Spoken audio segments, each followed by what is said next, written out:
भारत सरकार का शिक्षा मंत्रालय अधीनस्थ national institutional ranking framework NIRF पक्षरु सोमवार एनआईआरएफ रैंकिंग 2024 घोषणा करा जायछि। एथिरे कीट विश्वविद्यालय देशर 15तम श्रेष्ठ विश्वविद्यालय हेबार गौरव अर्जन करिछि। शिक्षा और गवेषणा क्षेत्र में निरंतर उद्यम जोगु कीट पूर्व वर्ष ठारू आउ गोटे रैंक उपरकू उठी। एही रैंकिंग रे कीट विश्वविद्यालय लॉ स्कूल 11तम स्थान में रही बेले मेडिकल कॉलेज रैंकिंग रे 25तम स्थान में रही। गवेषणा क्षेत्र में कीट समग्र देश में 46तम स्थान में रही। यह सहित इंजीनियरिंग मैनेजमेंट एवं डेंटल रैंकिंग रे मध्य पूर्व वर्ष ठारू कीट उपरकू उठी।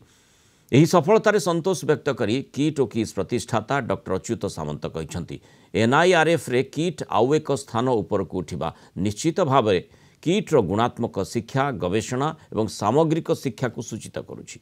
शिक्षा और गवेषणा क्षेत्र में कीट्र यह धारा भविष्य में बजाय रहिबो बोली डॉक्टर सामंत आशा व्यक्त करिसेंति।